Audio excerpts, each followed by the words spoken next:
Están con nosotros Carlos Saavedra, analista político. Le agradecemos siempre la presencia. Carlos, buenos días. ¿Cómo estás, Diego? Un saludo también a Ricardo. Un placer estar con ustedes en un día importante, ¿no?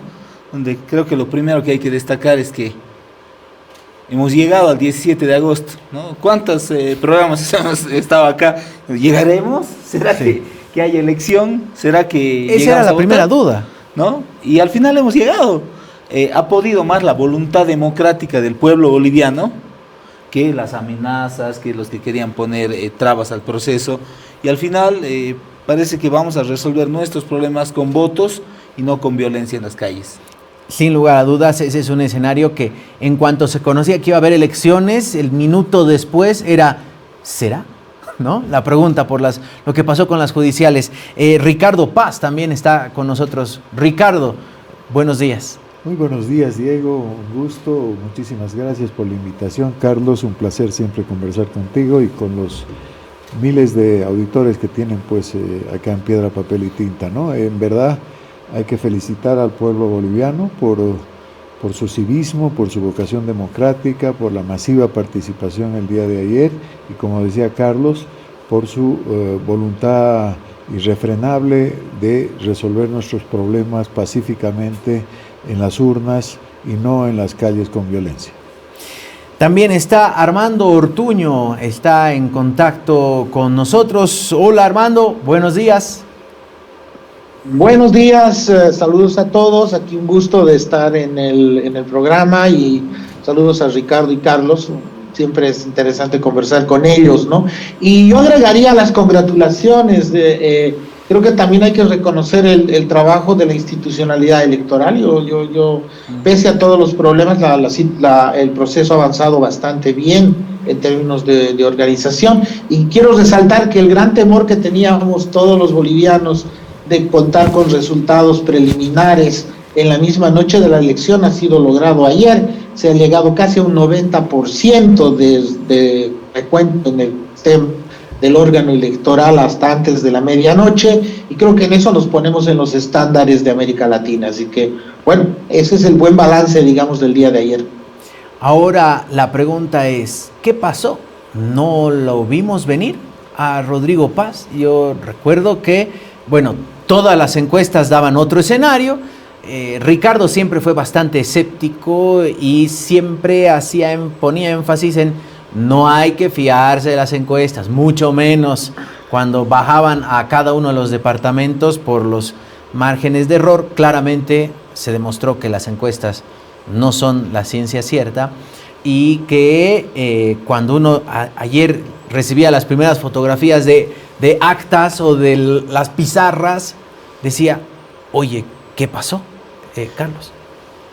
Un Rodrigazo, ¿no? Pasó un Rodrigazo. Ayer cuando veía justamente un espacio de opinión, lo que pasaba, decía que es un Rodrigazo, ¿no? Es la combinación de un batacazo con Rodrigo. Ese es el fenómeno que bautizamos como el Rodrigazo. Un fenómeno del cual muchos describimos las características, pero no llegamos con especificidad a decir quién lo iba a encarnar, ¿no?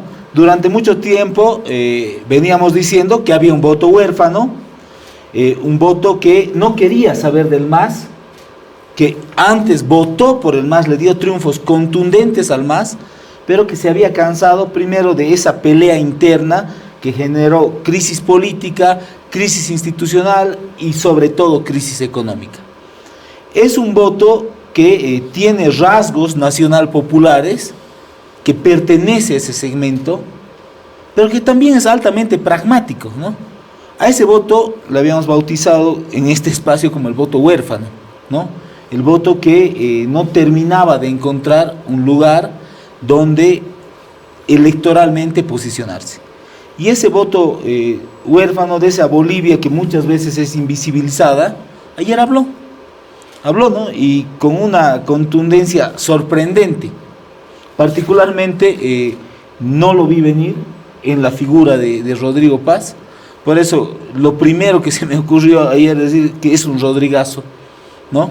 Porque analizando ya la geografía electoral del triunfo, ves que son los bolsones del voto masista, que no es masista, que es un bloque nacional popular que no tiene dueño partidario, un bloque nacional popular que no tiene dueño partidario, que le da el triunfo contundente a Rodrigo Paz, en una combinación que ha sido fundamental con Edman Lara, ¿no? Yo creo que hoy una de las tareas fundamentales de Rodrigo Paz es mandarle una carta de agradecimiento a Sebastián Careaga, decirle muchísimas gracias, ¿no? Gracias por bajarte. Gracias por bajarte, gracias por que esté aquí el capitán Lara, que además, en términos de comunicación política, coincidimos con Armando, con Ricardo, que también son especialistas en el tema, ha sido un triunfo del territorio, ¿no? Un triunfo del discurso sobre la gran cantidad de recursos. Creo que hay muchísimo para analizar desde lo sociológico, desde lo antropológico, desde lo comunicacional, desde lo discursivo. Ricardo, qué sorpresa, ¿no? Sí, completamente sorpresivo. En las ciencias sociales, un fenómeno de esta naturaleza se llama cisne negro, ¿no? Un cisne negro tiene que cumplir 3 condiciones. Es imprevisible, imprevisto, nadie lo ve venir. Solo se lo puede explicar a posteriori, después de que ha sucedido, y tiene consecuencias inmediatas muy importantes, ¿no? Esas 3 condiciones cumple el evento que hemos vivido el día de ayer. Sin duda alguna es un cisne negro. Estábamos, lo dijimos varias veces, en una elección de fin de ciclo. En una elección de fin de ciclo, el signo principal, fundamental, es la renovación generacional. Había una demanda ciudadana enorme de renovación generacional, lo hemos dicho infinidad de veces, ¿no? Y la gente tenía que buscar quién encarne esa renovación generacional. Yo personalmente estaba persuadido de que era Andrónico Rodríguez el que iba a encarnar esa renovación generacional. Pero está claro, como bien dice Carlos, lo podemos analizar ahora, ¿no? Con el diario del lunes. Después de lo que pasó, está claro que tan fuerte como la demanda de renovación generacional era cerrar el ciclo del MAS. Entonces vieron, en definitiva, a Andrónico Rodríguez como una reinvención del MAS, como un segundo tiempo del MAS, y eso no quería la gente. Entonces siguieron buscando. Obviamente no estaba entre Samuel, entre Tuto, entre Manfred, entre Johnny, no estaba ahí la renovación ni el cerrar el ciclo del MAS. Entonces encontraron finalmente en el capitán Lara, ¿no? Y en Rodrigo Paz, y no los pongo en ese orden de manera casual, ¿no? Yo creo que el factor determinante de esta votación es el capitán Lara, ¿no? Lo he dicho acá también en otra oportunidad. Sí, recuerdo que decías que si la fórmula era al revés. Si la fórmula hubiera sido al revés, tal vez ganaban en primera vuelta. Tal vez no hubiera habido necesidad de segunda vuelta, pero bueno, así sucedió, y ellos lograron ocupar y copar esa doble demanda, ¿no? La demanda de renovación generacional y de cerrar el ciclo del MAS. Eso explica el triunfo, ¿no? No lo vimos venir a Rodrigo. Atisbamos, ¿no? Algunos dijimos, puede ser, hay una posibilidad, está creciendo, en fin, pero no, es un cisne negro. No lo vimos venir. Decías jubilación y cierre del ciclo del MAS, pero aparentemente cierra el ciclo y jubila a varios, ¿no? Es que los otros ya estaban jubilados, Diego. Es lo que hemos insistido acá hasta el cansancio. Tuto, Manfred, etcétera, Samuel, en fin, ellos ya habían cumplido su ciclo político. Era una impertinencia su postulación, ¿no? Ellos debían haber generado y provocado la renovación generacional. No lo quisieron hacer, ni siquiera cubrieron la demanda de unidad de las fuerzas democráticas opositoras al MAS. La gente les demandaba unidad y renovación. No hubo ni unidad ni renovación. Este es el resultado. Armando, ¿qué te dejó este primer resultado que se conoció anoche? No, y creo que coincido con Ricardo y Carlos. La primera es que nadie percibió, digamos, había algunas señales, pero muy leves, digamos, del triunfo que podía obtener Rodrigo Paz y que obtuvo el día de ayer. Entonces, ahora sí creo que, como dicen mis colegas, había sin embargo datos duros que nos mostraban que estábamos enfrente de una gran sorpresa el día de ayer. No se sabía el signo de esa sorpresa, pero había elementos fuertes. Creo que en algún momento yo escuché un par de entrevistas de Ricardo, por ejemplo, y yo también en otras expresiones mías, manifestábamos, creo todos, oye, atención con las encuestas, tenemos aproximadamente en las encuestas casi un 33% de gente que te decía que no te respondía o que te decía blanco y nulo, que en el fondo es gente que no está todavía tomando una definición positiva. Y había un dato adicional que a mí me llamó mucho la atención y que está en los reportes del órgano electoral técnicos, es que además del alto nivel de no respuestas positivas, había un alto nivel de rechazo a las encuestas. Entonces, en algún momento ya entre amigos yo decía que casi un 40% del electorado no se estaba logrando captar con las encuestas. Entonces, evidentemente teníamos un 40% del que no sabíamos mucho. Y yo coincido con Ricardo, que a mí me daba la impresión que ese 40% por una parte sociológicamente venía de ex electores del MAS, eso ya te define ciertas cosas, pero eran electores del MAS cansados del conflicto interno, críticos con la gestión de Arce, y entonces yo creo que ahí había como una apuesta, ¿no? Es decir, ¿a quién iba a ir ese bolsón de 40%? Yo también era de los que pensaba que podía favorecer a Andrónico y permitirle pasar a segunda vuelta. Me parecía que más por la sociología de los votos iba por ese sentido. No pasó eso y en buena medida. Y yo te diría que ese 40% se ha dividido fundamentalmente en el voto por Rodrigo Paz Lara y el nulo, ¿no es cierto?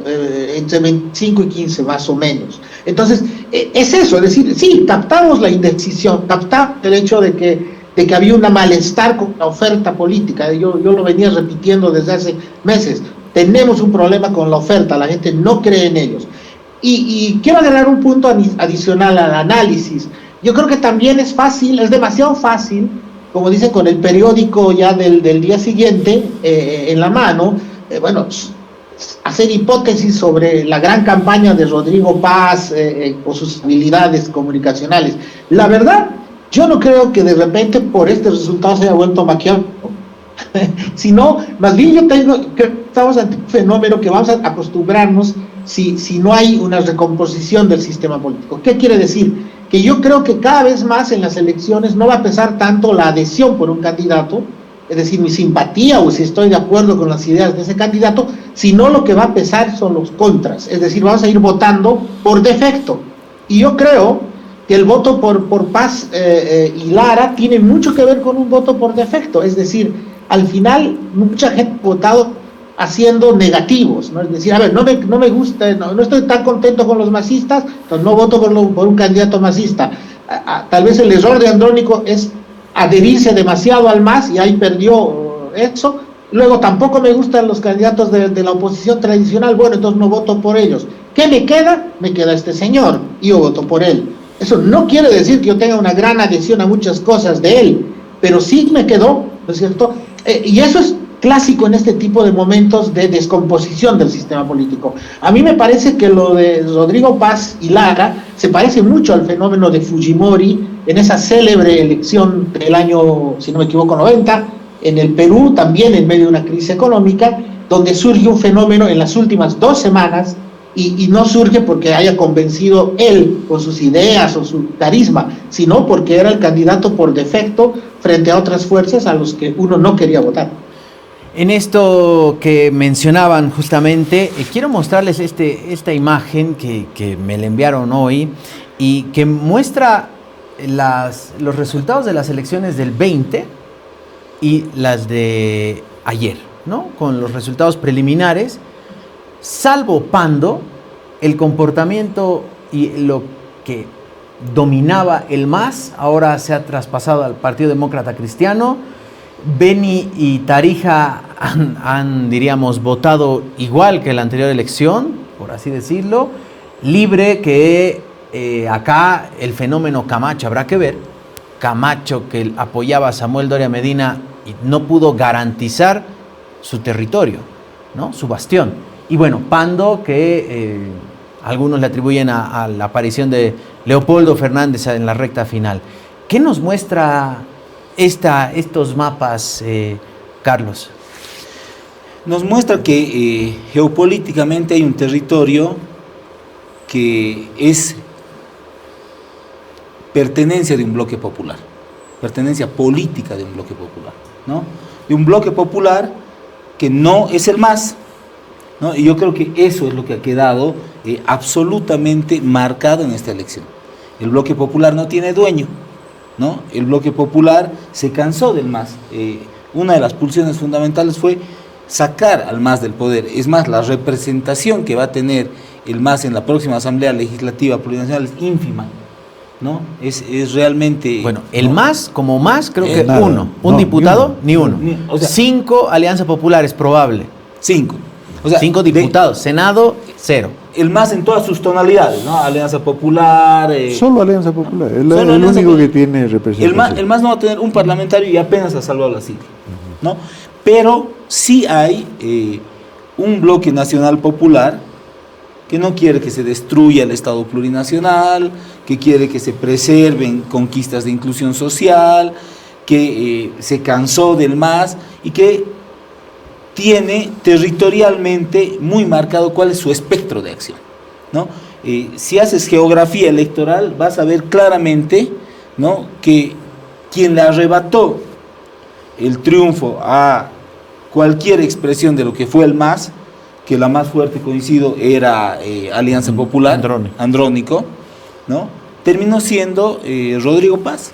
Y ahí está marcado de manera clara.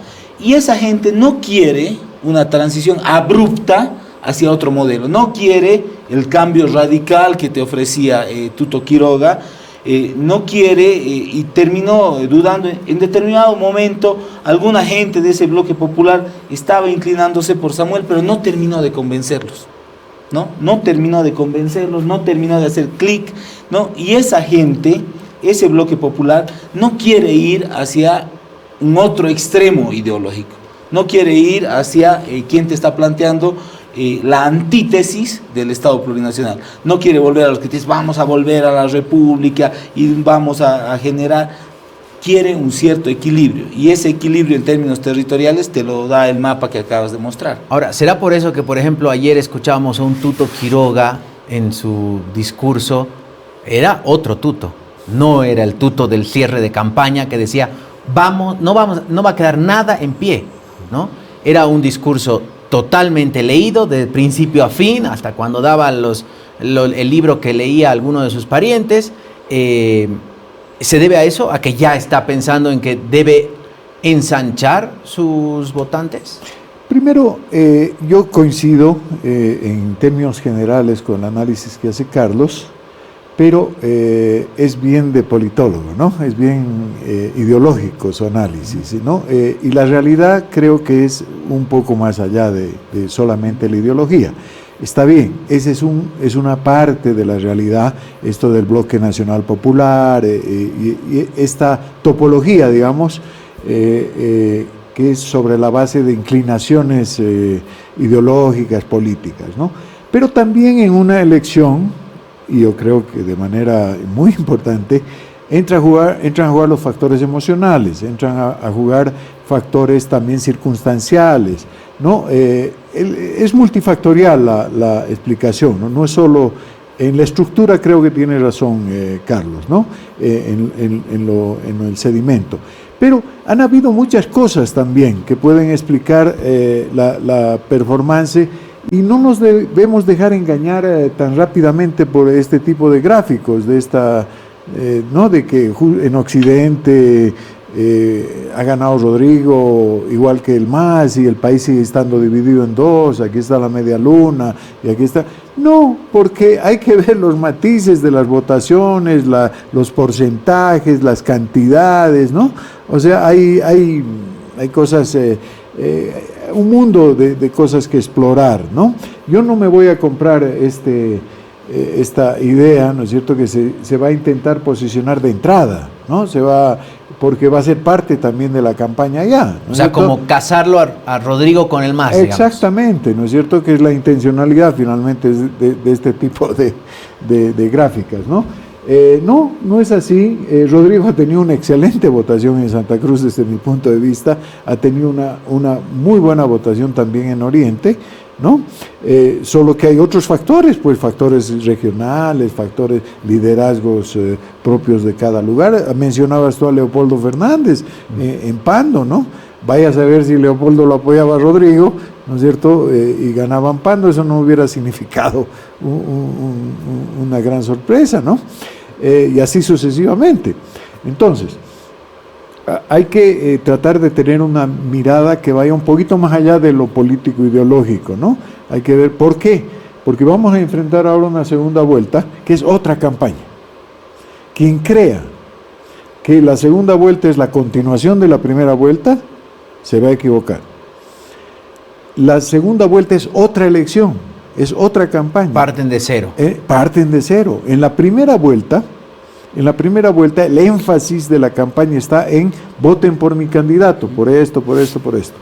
En la segunda vuelta, la teoría dice que el énfasis está en voten en contra de mi adversario, ¿no? Es una campaña más de contraste, si quieres hablarlo en términos, la primera es más en términos de campaña positiva y la segunda de campaña negativa. Rodrigo tiene que prepararse a una campaña negativa feroz.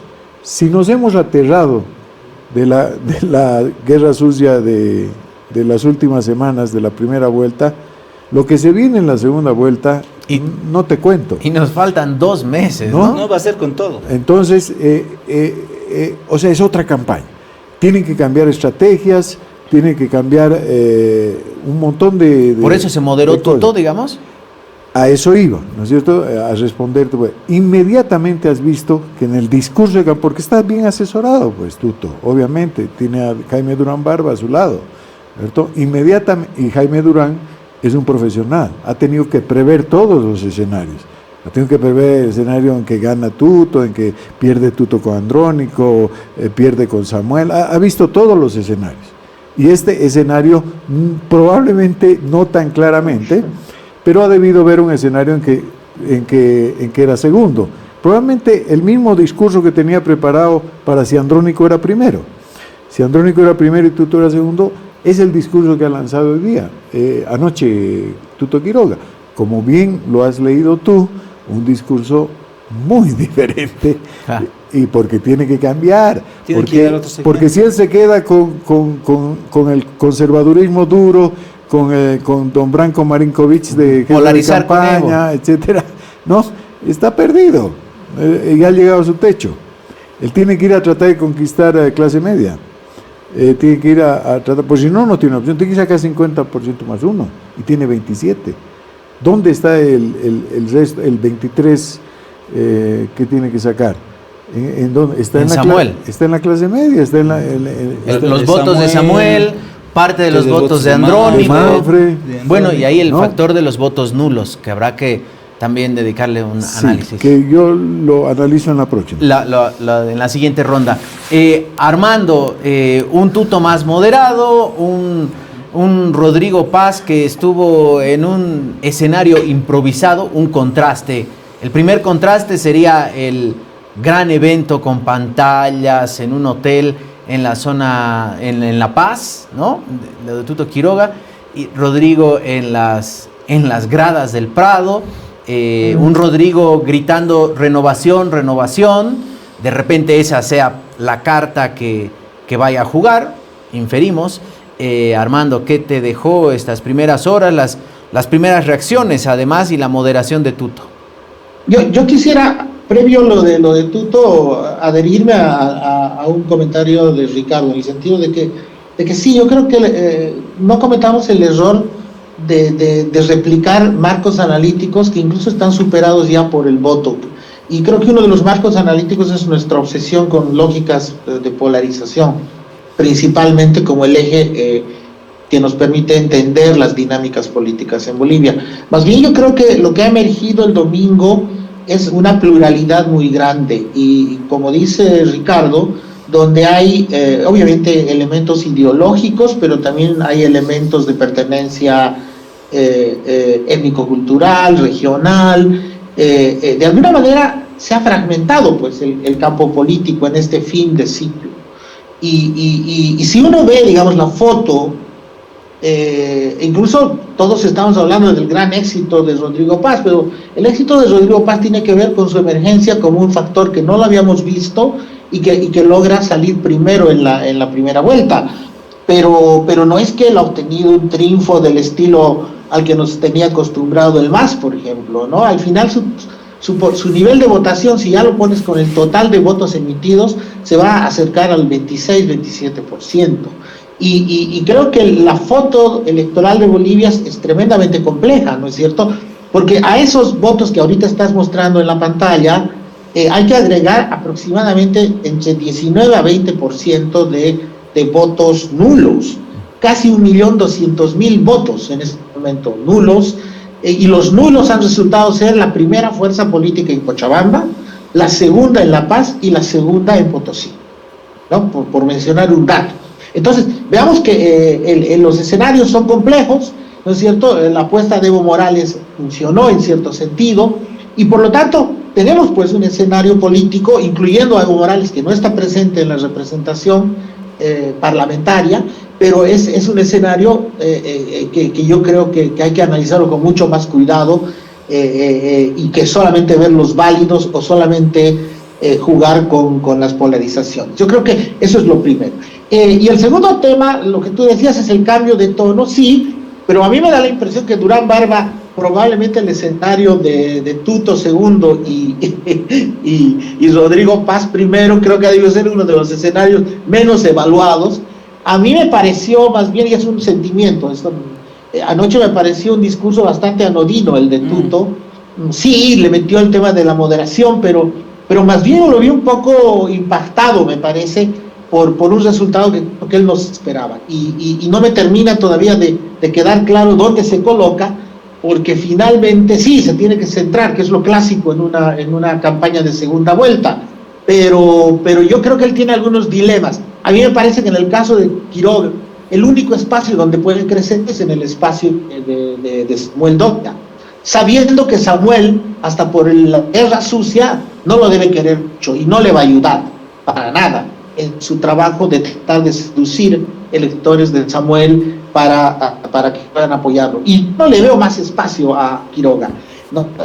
Finalmente. Entonces, yo no sé si una estrategia centrista le va a ayudar para poder captar a estos electores de Samuel, que son más bien electores de clase media, que quizás podrían verse más bien seducidos por una mayor radicalidad. Yo no sé, pero aquí hay unas estrategias. En ese sentido, pues, finalmente a Rodrigo les resulta más fácil la segunda vuelta, porque ya es un candidato atrapatodo finalmente, ¿no?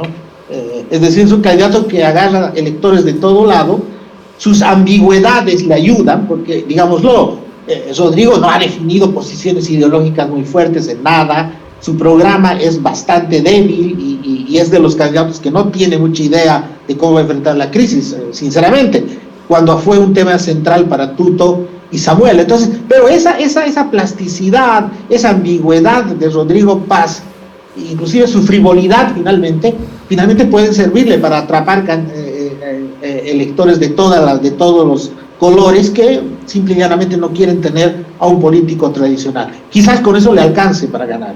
Pero sí siento que ambas fuerzas todavía tienen que plantear más claramente sus estrategias y obviamente la mejor fuerza, digamos, de Quiroga va a ser otra vez hacer una campaña sucia con la violencia y la efectividad que tuvo contra Samuel Doria, ¿no? En las últimas 2 semanas. Yendo un poquito más allá de la segunda vuelta, ante el hipotético caso que Rodrigo Paz se haga de la presidencia, a partir del 8-9 de noviembre, el tema está cómo conforma su equipo, ¿no? En esto que planteaba Armando, es una gran sorpresa, el tema territorial será importante, los liderazgos, la conexión que de repente vaya a tener como fuerza política, como proyecto político, y ahí la pregunta será, ¿y el equipo? Porque tampoco es que hay grandes rostros en las listas, ¿no? de asambleístas. A ver, Rodrigo parte con una ventaja en la segunda vuelta, ¿no? Él viene con la fuerza del cambio, que es una ventaja importante. Sin embargo, Tuto no le va a regalar nada, ¿no? Y ahí va a jugar, yo coincido con lo que plantean, a la guerra sucia, a que se vote por defecto por Tuto y en contra de Rodrigo, ¿no? Y ayer ya ha comenzado, ¿no? Ayer ya ha comenzado la producción en redes. Rodrigo, que había sido aliado de Evo, ya comenzó toda la narrativa para intentar posicionar una idea donde evidentemente tiene una maquinaria importante armada, Tuto Quiroga, ¿no? Ahora ahí va a jugar mucho cómo se entienda al centro electoral boliviano, donde hay definitivamente una lógica interesante. Ahora, gobernar, lo que planteabas, Diego, es uno de los desafíos pendientes. Yo creo que gobernar va a ser una tarea bastante compleja y vamos a volver a el tiempo de los pactos. Va a ser fundamental. Yo tengo una hipótesis de que por lo menos 5 pactos se va a necesitar. Uno es evidente, ¿no? Necesitas un pacto en la Asamblea Legislativa Plurinacional, ¿no? Pregúntenle a Luis Arce si se puede gobernar sin asamblea.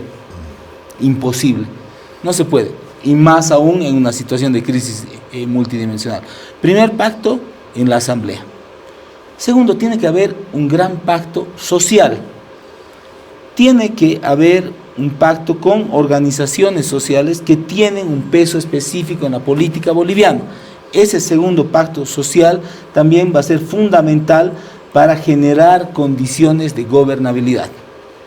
Tercero, tiene que haber un pacto institucional, un pacto de poderes del Estado.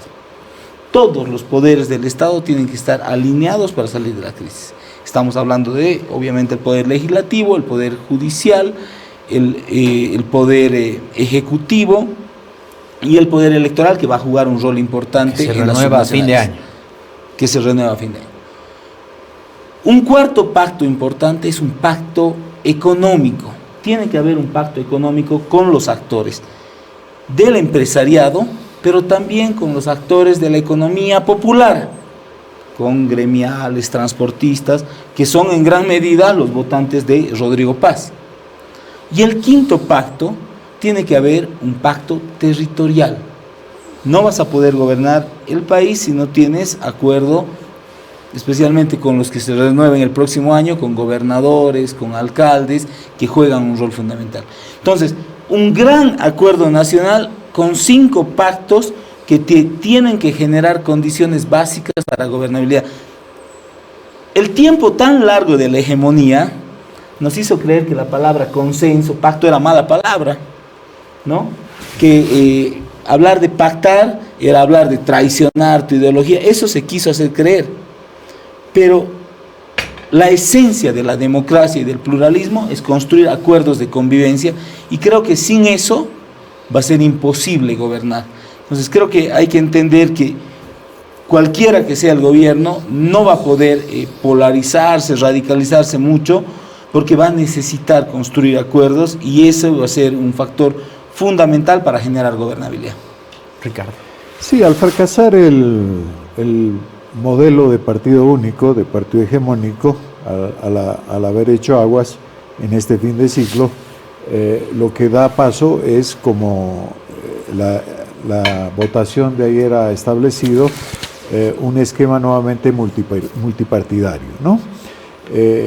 Tenemos 5 fuerzas políticas que van a estar representadas en la Asamblea, y el próximo gobierno necesariamente es un gobierno de coalición. No estamos descubriendo el agua tibia cuando decimos aquello, ¿no? Necesariamente va a ser un gobierno de coalición. Yo creo que el problema no va a estar tanto como siempre, en el ámbito de la institucionalidad democrática, de la precaria institucionalidad democrática que tenemos. Yo creo que de los pactos que ha mencionado Carlos con mucha pertinencia, el pacto institucional, el pacto económico, ese tipo de cosas no van a tener mayores problemas. El problema va a ser el pacto social, ¿no es cierto? Porque ahí están las corporaciones. Este es un país de corporaciones sindicales que tienen muchos beneficios, que han obtenido muchas prebendas, que están muy favorecidos, acostumbrados durante estos 20 años a un modelo rentista, ¿no es cierto?, en el que cada uno de ellos tiene su parte. ¿Cómo se va a renegociar esto? Con un Evo Morales, y ahí voy al análisis de los nulos, ¿no es cierto?, con un Evo Morales que no está muerto, ¿no?, que ha demostrado ayer, digamos que históricamente los votos nulos andaban en el 2-3%, ahora son el 20%, quiere decir que Evo Morales significa el 17-18% del electorado de los votantes en Bolivia, ¿no? Si bien en lo político Evo Morales ha cometido un error, pero catastrófico desde mi punto de vista, Evo Morales ha enterrado al neopopulismo autoritario, porque fíjate, si tú sumas los votos de Evo, de Andrónico y si quieres Eduardo del Castillo más, están en segunda vuelta sin ningún problema. Claro, sería 11 más 20, 31, ¿no? 31%. Sería la segunda vuelta Rodrigo y ese candidato. ¿No es cierto? Entonces, pero no funciona con eso. Pero no es tan automático, por supuesto, la política no es aritmética, pero sin duda alguna, el que lo ha destruido Andrónico, el que le ha evitado que tenga mayores posibilidades es Evo Morales, pero no le ha evitado solo a Andrónico, le ha evitado a su propio modelo, él es el que finalmente ha cerrado el ciclo del neopopulismo autoritario en esta elección, ¿no? Él es el sepulturero del MAS, ¿no es cierto? Y no solo es un filicida, ¿no? Porque al sepultar al MAS ha matado a su hijo, ¿no? Que era Andrónico. Entonces, todo por egoísmo, todo por narcisismo político, por la enfermedad de Ubris, ¿no? Entonces, Evo Morales va a tener que cargar con esa rémora política a partir de este momento. O sea que, si bien es fuerte Evo Morales y ha demostrado que está muy disminuido por este dato político, sin duda alguna. Entonces, creo que las condiciones sociales están dadas para la gobernabilidad. Para Rodrigo o para Tuto, porque aquí yo veo que ya todos le están regalando la presidencia a Rodrigo. Y si uno revisa las segundas vueltas, a veces los segundos son los que remontan y ganan. ¿No? Milei. Por eso, aquí, como dijimos en la primera vuelta, nada está dicho, dijimos, ¿no te acuerdas? Sí, dijimos, 60% de la gente o está indecisa o puede cambiar su voto, dijimos, ¿no? Un día antes de la elección. Ahora, que quede claro, desde 2 meses antes en la segunda vuelta no está nada dicho, nadie ha ganado todavía la elección, tienen que hacer el trabajo. Y arrancan de cero. Armando. Sí, coincido con Ricardo. Es decir, Tuto, además, acordémonos, Tuto es un excelente candidato. No por nada está saliendo en segundo. Y igual que podemos decir, como decía Ricardo, que finalmente Evo mató a todos los que estaban a su alrededor y quedó más o menos vivo, también Tuto mató en buena medida a Samuel con la guerra sucia de las últimas 2-3 semanas. Eso también es, porque ese es otro dato, a ver, lo de Samuel también es muy potente. Realmente fue una campaña muy efectiva y coincidimos en que por eso lo estructural vale, pero también importa hacer campañas, y yo creo en mucho sentido de que Samuel fue muy conservador y no fue capaz desde hace casi un mes, de enfrentar las campañas negativas que le aparecían. Yo lo encontré muy dubitativo desde incluso cuando empezó a cuestionarse el tema de Claure hasta los últimos temas de la última semana. Creo que él creyó que manteniéndose callado podía capear el temporal y por lo visto no lo logró, y ese fue su fracaso, ¿no es cierto? Entonces, las campañas importan, por supuesto, y creo que eso tiene que quedar en la cabeza para los siguientes 2 meses. Va a ser largo y yo creo que pueden pasar todavía cosas. Ahora, sobre la gobernabilidad, yo diría que yo también soy relativamente, no sé si optimista decir, pero sí creo que hay condiciones para que haya mayorías en la asamblea. Ya sea Tuto o ya sea Rodrigo Paz van a tener varias opciones de alianzas para en la asamblea, y no creo que sean tan difíciles. De hecho, para Rodrigo ya se perfila una coalición mirista en cierto sentido, ¿no? Es decir, obviamente Rodrigo viene de esa afiliación y por el otro lado tienes a todo el bloque de Samuel que se va a quedar sin cabeza y muy probablemente ahí vas a tener una renovación de la coalición mirista y que ese puede ser el pilar de la nueva mayoría, ¿no? Ahora, y además hay un dato adicional que yo creo que también que puede ser bueno y malo, ¿no? Yo no sé si los bloques actuales se van a mantener así de sólidos. Estamos viendo que cada uno de los bloques, todos, están compuestos de diferentes personas, grupos, y yo creo que va a ser una asamblea tremendamente indisciplinada y que lo más probable es que se va a juntar al gobierno al que tiene que servir, ¿no? Eso, por una parte, le puede dar mayorías al gobierno, pero también le va a generar negociaciones y cosas que pueden generarle otro tipo de problemas. Con una asamblea más dedicada a negociar cosas en sus intereses que en pensar en proyectos, porque en realidad ahora no hay partido, sinceramente, ¿no? Ni siquiera lo de Rodrigo Paz es un partido. Entonces, es decir, sí, se va a ver coaliciones, me parece, pero van a ser muy venales de las que hemos estado conociendo en los últimos años. Y para mí, yo no hablaría de un pacto social en general. Para mí la gran pregunta es cómo va a manejar el ajuste, ¿no? Cómo van a manejar socialmente el ajuste.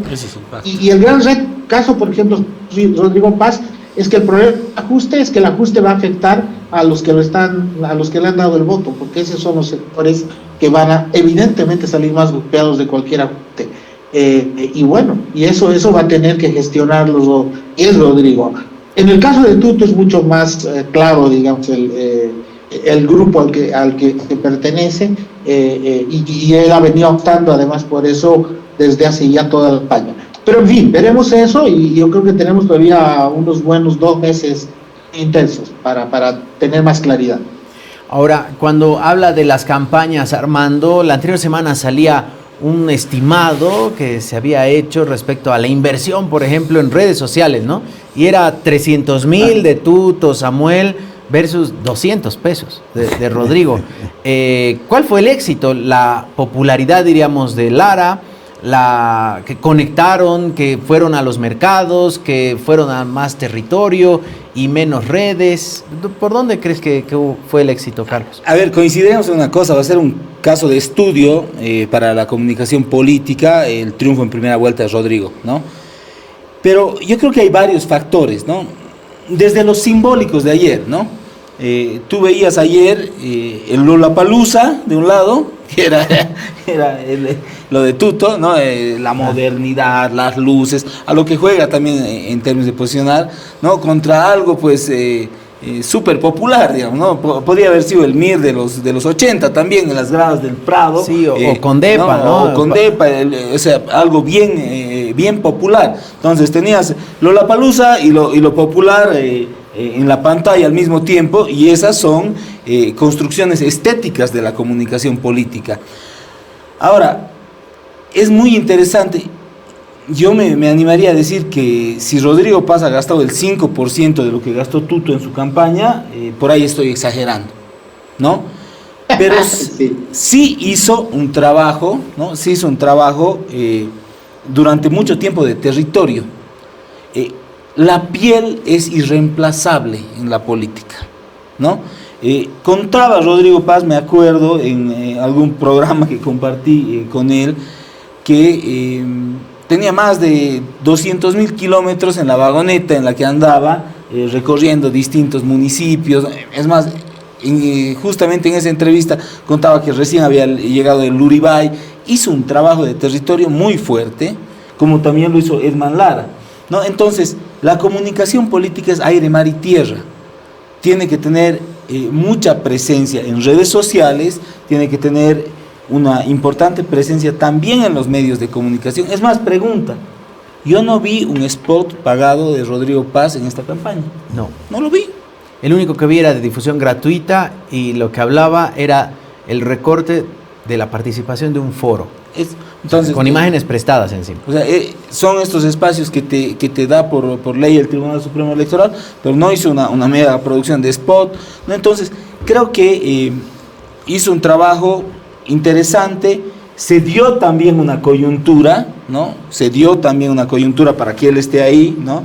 En la previa hablábamos con Ricardo de los caprichos del azar que también te terminan llevando y poniendo en un lugar, en un momento histórico, ¿no? Entonces creo que hay una combinación de un buen trabajo de comunicación política distinto a las campañas monstruosas que plantearon otros candidatos que invirtieron muchísimo, ¿no? Pero le pongamos pluma, pues habría que ver, ¿no? Con los datos. Si decimos 5% es mucho, pero mucho territorio, ¿no? Ahí está en pantalla, ¿no? Esto es redes sociales, ojo, ¿no? O sea, no spots en medios. Y estas son las redes sociales oficiales, ¿no? Sí, lo que sí se puede contabilizar. Lo que sí se puede contabilizar.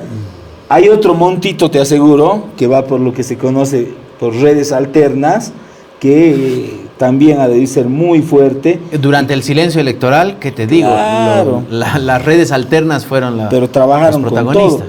Entonces, va a ser un fenómeno de estudio en términos de comunicación política lo que pasó acá. Sí, además se confirman, digamos, algunas cosas que ya están establecidas, estudiadas, ¿no? En nuestra disciplina, en nuestro oficio. Siempre lo orgánico tiene mucha mayor potencia que lo pagado. Eso ya es una regla dentro de la difusión de comunicación a través de las nuevas tecnologías y de las redes sociales. O sea, ya se sabe, ¿no?, que lo que hay que buscar es la reproducción orgánica y de manera, digamos, estimulada, ¿no? Pero no pagada, ¿no? Entonces, a Rodrigo, a Edman Lara venía pues trabajando sus redes, ¿no? Creo que es el segundo tiktokero de Bolivia, ¿no? Tiene una potencia impresionante en su llegada. Ha sido una combinación virtuosa, esto que decía Carlos, ¿no? De el trabajo sacrificado, constante, que ha hecho Rodrigo Paz en territorio, ¿no? De ir ciudad por ciudad, municipio por municipio. Él dice que ha visitado más de 200, ¿no? Con la popularidad, la fuerza de Edman Lara en las redes sociales, en los sectores populares, ¿no? Su capacidad de penetración en todo aquello. Entonces se han juntado pues dos cosas que eran complementarias y han dado el resultado que han dado, ¿no? Yo siempre pienso que al final el azar también tiene un rol que juega en nuestras vidas fundamental, ¿no? Yo les decía en la previa, si no hubiera ido a esa fiesta, no hubiera conocido a mi esposa, entonces no tendría la familia que tengo, tendría otra familia, ¿no? Lo mismo acá, ¿qué hubiera pasado si Sebastián Careaga, como ya se ha dicho, no se bajaba y era el candidato de Rodrigo? ¿Hubiéramos tenido este resultado? Muy probablemente no, de acuerdo a los datos que tenemos, ¿no? ¿Qué pasaba si el capitán Edman Lara más bien se ponía un poco terco, soberbio, decía, no, yo quiero ser primero, si quieres, tú puedes ser mi vicepresidente, le decía a Rodrigo, y rompían. ¿Qué pasaba? Mírame este detallito. ¿Qué pasaba si el Tribunal Supremo Electoral le daba la razón a los otros dirigentes del PDC y lo dejaban sin sigla a Rodrigo? Ha estado un tris de quedarse sin sigla. Ha sido una resolución de sala plena una tarde. Esos vocales que votaron, además yo sé, divididos, 4-3, ¿no? Para darle a uno y no al otro, ¿no? Han decidido de repente el destino de Bolivia. Mira, imagínate lo azaroso que es todo esto, ¿no? Pero bueno, así es la vida. Armando, consideraciones finales. Está muteado el micrófono de Armando. ¿O ya no quieres decir nada? No, disculpe. No, simplemente decir que, bueno, creo que empezamos una segunda vuelta, que va a ser una nueva campaña. Creo que los dos candidatos que han sido calificados va a ser una elección tremendamente competitiva y vamos a ir viendo cómo cada uno se posicionan. Yo te cerraría, digamos, mi intervención diciéndote que sin embargo esta elección sí está marcando el inicio de una nueva etapa, una etapa más pluralista, una etapa también con sus riesgos, porque ese pluralismo trae mucha fragmentación en el sistema político.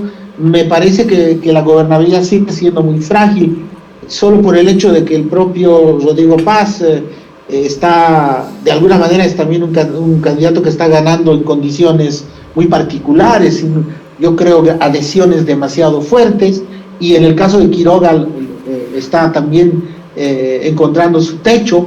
En fin, creo pero sí estamos entrando a una nueva etapa. Creo que va a ser una etapa menos hegemónica, una etapa mucho menos polarizada, pero también una etapa por eso mismo donde va a ser importante cómo se hacen las campañas electorales, cómo se tiene una buena comunicación política, cómo se logra construir coaliciones sociopolíticas fuertes para sostener las políticas públicas. Es decir, mira, paradójicamente, no sé si paradójicamente, pero creo que va a ser una etapa muy exigente con los políticos, y me parece bien eso, ¿no? Que seamos exigentes con los políticos, que intenten hacer bien su chamba, y tal vez de esa manera ir también resolviendo los problemas del país. Gracias, Armando, un fuerte abrazo. Gracias, Carlos Saavedra, por siempre estar con nosotros acá en La Razón.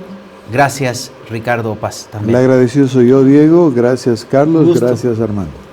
Saludos, amigos.